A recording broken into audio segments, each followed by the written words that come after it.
औज़ुबिल्लाहिमिनश्शैतानिर्रजीम बिस्मिल्लाहिर्रहमानिर्रहीम। हम्दो सना के बाद हजूर नबी अकरम ताजदार मदीना सरवरे कायनात हज़रत मोहम्मद मुस्तफ़ा सल्लल्लाहु अलैहि वसल्लम पर करोड़ों दुरूद व सलाम। और हमारे मिल्लत इस्लामिया के लिए ये इंतहाई आज प्यार और मोहब्बत और शफ़क़त का दिन है कि हजूर का यौम विलादत है। पूरी पाकिस्तानी कौम बिलखुसूस इसको बड़े जोश और जज्बे के साथ मना रही है। मेरी दुआ है कि अल्लाह ताला हमें हजूर नबी अकरम सल्लल्लाहु अलैहि वसल्लम के उसवा हसना को अपनाने की तौफीक अता फरमाए और हमारे दरमियान मोहब्बत, इत्तफाक, अमन और भाईचारे का फ़रोग़ हो। हज़रात मोहतरम, आपके इल्म में ये बात है कि हिंदुस्तान और पाकिस्तान के दरमियान दौरे पाकिस्तान की पैदाइश के वक्त ही एक मुखासमाना और मुआनदाना एक रवैया हमेशा हिंदुस्तान ने पाकिस्तान के साथ अख्तियार रखा और पाकिस्तान की तमाम तर कोशिशों के बावजूद भी हमारे यहाँ पुरअमन हालात बर्पा नहीं हो सके। फरवरी 26 को पुलवामा का एक वाक़या इंडिया में हुआ। पाकिस्तान ने उस पर अपनी पूरी तरह तावन की यकीन दहानी करवाई, लेकिन इसके बावजूद उनकी बदखसलत के अंदर ये तस्वर मौजूद है कि हम पाकिस्तान को अपने पांव तले रौंदेंगे। 26 फरवरी को उन्होंने बालाकोट के मुकाम पर हवाई फायरिंग करते हुए एक जाली सा ड्रामा करते हुए पूरी दुनिया को तासर दिया कि हमने 300-400 लोगों को, दहशतगर्दों को मार दिया है। पूरी दुनिया के अंदर अपना डंका बजाया और पाकिस्तानी क़यादत भी इस बात पर गौर व फिक्र किया, हमारी मिलिट्री क़यादत ने, फौजी क़यादत ने और हमारी सियासी क़यादत ने, कि हम इंडिया का भरपूर तौर पर जवाब देंगे। उसके बाद 27 फरवरी को हमने भी एक टारगेट रखा और जिसमें कामयाबी के साथ बगैर जानी नुकसान किए हुए ये साबित किया कि पाकिस्तान जहां चाहे और जब चाहे बेहतर अंदाज से इंडिया को काउंटर कर सकता है, इंडिया का मुकाबला कर। उसके नतीजे में 27 फरवरी के नतीजे में पाकिस्तान को हमारी मुसल्लह अफवाज की मुसलसल जद्दोजहद के नतीजे में, पूरी कौम की दुआओं के नतीजे में और अल्लाह तबारक व तआला की बरकत और रहमत की बुनियाद पर पाकिस्तान को वाज़ेह तौर पर दुनिया भर में महसूस किया और जान लिया कि पाकिस्तान की फ़ज़ाइया और पाकिस्तान की मुसल्लह अफवाज पूरी दुनिया में अपनी धाक बैठाए हुए और इंडियन के 2 तियारे को पाकिस्तान के 2 नौजवानों ने,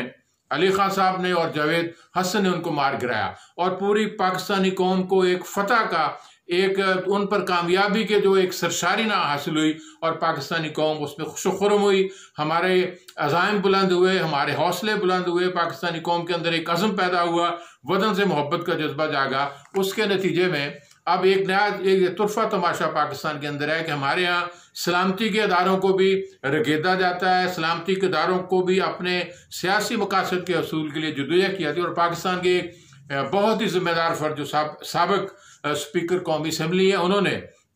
उस मीटिंग की रोयदाद जो गालिबन ऐसी मीटिंग थी कि जो खामोशी से ब्रीफिंग की जाती है ताकि अपोजिशन जमातों को भी इत्मीनान मिले, उस मीटिंग के हवाल बयान करते कौमी असम्बली के फ्लोर पर। कितनी हैरतनाक और परेशान कुन बात है, किसी निजी महफिल के अंदर नहीं, कौमी असम्बली के फ्लोर पर उन्होंने ये बात बयान किया है कि शाह महमूद का तस्करा किया और शाह महमूद के तस्करे के साथ आगे आर्मी चीफ का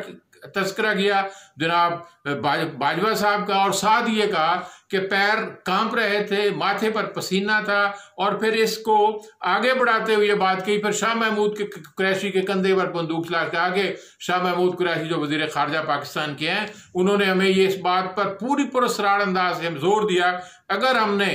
अभिनंदन को रहा न किया तो इंडिया हिंदुस्तान आज 9 बजे पाकिस्तान की सरजमीन पर हमलावर हो जाए। मैं ये समझता हूँ ये बयान जो एजाज सादिक का बयान है, इसका क्या नतीजा निकला। इंडिया जो इबरतनाक शिकस्त दो चार था, जो परेशान हाल था, पूरी दुनिया में मुंह दिखाने के काबिल नहीं था, मोदी को वहाँ मुर्दे इल्ज़ाम ठहराया जा रहा था, उनके एयर चीफ को परेशान किया जा रहा था और पूरी दुनिया के अंदर उनका हंसी और मजाक उड़ाया जा रहा था। उस शिकस्त को हमारे साबिक जो कौमी असम्बली के स्पीकर हैं, इंडिया की शिकस्त को फतेह में बदल दिया और पाकिस्तान की कामयाबी कामरानी को शिकस्त में बदलकर पाकिस्तान के पूरी कौम के अंदर एक इबरतनाक रवैया सा, एक ऐसा परेशान कुन रवैया पैदा किया कि हम फतह का जश्न मना रहे हैं और इंडिया वाले शिकस्त खुर्दगी का शिकार हैं। लेकिन एक फर्द के बयान है जिसके बारे में ज्यादा आसान तरीके से यह बात कही जा सकती है, जाफर अज़ बंगाल, सादिक अज़ लाहौर,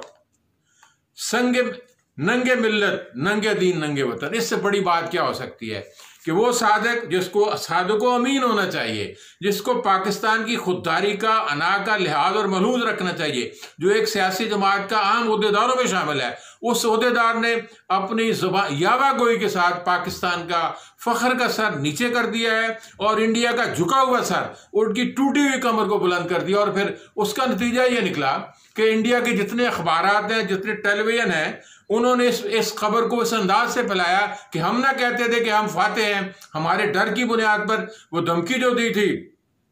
मोदी ने कि हमारे डर की बुनियाद पर पाकिस्तान ने अभिनंदन को रहा किया है। मैं समझता हूं उनका ये रवैया, उनको ये सोचना चाहिए, समझना चाहिए, कोई इनफरादी तौहीन की बात नहीं है, ना सिर्फ सादा फौज की तौहीन की बात है, ये पूरी मिल्लत इस्लामिया में वो ऐसी कौम जो पाकिस्तानी कौम है उसकी इज्तिमाई तौर पर तौहीन की गई है। इससे बड़ी तौहीन मुमकिन नहीं है। और मैं समझता हूँ एजाज सादिक ने जो दोबारा ये बात किया कि सारे साहब नहवी के इल्म और लुगत वाले जानते हैं कि जब किसी का नाम लिया जाए और उसके साथ उसकी सिफत को जोड़ा जाए कि उनके पैरों के लर्जा था और वो माथे पे पसीना था, तो नजर यही आता है कि वो आर्मी चीफ को मुखातिब कर रहे थे। बाद में उन्होंने अपने वजाहती बयान में ये बात कही, वो बात शाह महमूद कुरैशी पर लगाई। बाद में इमरान खान के पांव जो थे वो कांप रहे थे और सर पर पसीना आया था, हालांकि उनकी इमरान खान से तो मुलाकात ही नहीं। शाह महमूद कुरैशी के बारे में ये बात कही। बाद में अपने वजाहती बयान के अंदर मजीद उन्होंने अपना जो खुद से बातन है, जो अपने अंदर एक लावा पकड़ा है फौज के खिलाफ और पाकिस्तानी कौम के खिलाफ, उस लावे का 1000 वजाहती बयान में मैं समझता हूँ इस हवाले से उस फर्द की गिरफ्त करनी चाहिए। और अगली बात यह है कि अगर ये पाकिस्तान मुस्लिम लीग नून का इज्तिमाई रवैया नहीं, उनका बयानिया नहीं है, तो आज तक उस पर पूरी कौम के सामने माजरत करनी चाहिए और पाकिस्तान मुस्लिम लीग नून को भी उसके बारे में अपनी राय देनी चाहिए कि क्या इस बयानिए से मुत्तफिक है या इस बयानी के खिलाफ। बल्कि राना सलाल ने कहा कि मैं उसको एंडोर्स करता हूं। बाद में टेलीविजन और प्रोग्राम में उन्होंने इधर उधर की बातें की, लेकिन 2 अफराद ने तो आगे बढ़ के कहा कि ये हमारा बयानिया है, हम पाकिस्तान की फतह को नहीं मानते, पाकिस्तान की शिकस्त को मानते हैं। पाकिस्तान की मुसल्लह अफवाज के आर्मी चीफ के पांव कांप रहे थे, कभी कहते हैं शाह महमूद के कांप रहे थे, कभी कहते हैं इमरान खान के माथे पर पसीना आया। तो मैं समझता हूं इन हालात के अंदर जो इंडिया ने अपनी इसको आगे बढ़ाया है, इंडिया के सारे अखबारात ने शोर मचाया है, हंगामा बर्पा किया है। वो अखबारात जो इंडिया टुडे की बात ले लें, हिंदुस्तान टाइम की बात ले लें, NDTV की बात ले लें, रिपब्लिक की बात ले लें, द इकोनॉमिक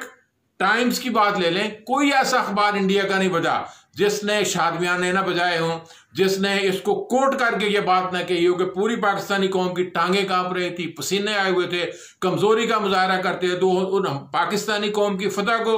एजाज सादिक के बयान ने शिकस्त में तब्दील कर दिया। मैं समझता हूँ ये हमारे लिए, हमारी कौम और मुल्क के साथ अगर गद्दारी नहीं तो इससे कम काम भी नहीं है कि ऐसा फर्द जो एक जिम्मेदार ओहदे पर रहा हो वो इतनी गैर जिम्मेदार बात करे और फिर उस मजलिस की बात करे जो इत्मीनान में लेने के लिए मजलिस बनाई गई थी, उसे एक पब्लिक जलसे में नहीं बल्कि कौमी असेंबली के प्लेटफॉर्म रिकॉर्ड बना दिया। अब पाकिस्तान का ये बयान,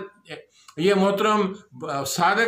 एजाज सादिक का ये बयान अभी 50 साल तक इंडिया इस पर ढोल पीटते रहेंगे, खुशियों के शादमाने बजाते रहेंगे। और फिर ये बात मुमकिन है लोग ये समझते हों कि जो पीडीएम के प्लेटफॉर्म से, पाकिस्तान डेमोक्रेटिक मूवमेंट के प्लेटफॉर्म से जो आज तक यावागोई हो रही है, बातें बन रही हैं, फौजी अफसरान को निचले अफसरान से एक जंगो-जदल में लाने की कोशिश की जा रही है, तो वो जो बयानी है शायद ऐन मुमकिन है ये बयानी उसी का तसलसल हो। मैं समझता हूँ पीडीएम को भी बेलअमूम और पाकिस्तान मुस्लिम लीग को बिलखसूस इस बात पर अपना नया बयानिया जारी करनी चाहिए कि हम एजाज सादिक के बयान से इत्तफाक रखते हैं, या ये हम कह सकते हैं कि लुकनत का नतीजा था, या गैर इरादी तौर पर थी, या जज्बाती अंदाज से ये बात हो गई थी। और फिर इस पर यह बात कही जा सकती है कि पहले अटैक पर आसिफ गफूर ने बड़ी शानदार तरीके से बात की थी। अब जब हमारे मिलिट्री के DG IS SPR ने यह बात कही है, उसकी तरदीद की है एजाज सादिक के बयान की कि हमारे सामने जंग के तमाम ऑप्शन मौजूद थे। हमारी कामयाबी को, इंडिया की इबरतनाक कामयाबी को इस बयान ने हमेशा मुतराजा बना दिया। पाकिस्तान की फातिहाना रवैये को, पाकिस्तान की कामयाबी और कामरानी को इस बयान की वजह से नुकसान पहुंचा। और यह भी उन्होंने कहा, बाबा इफ्तिखार साहब ने जो DG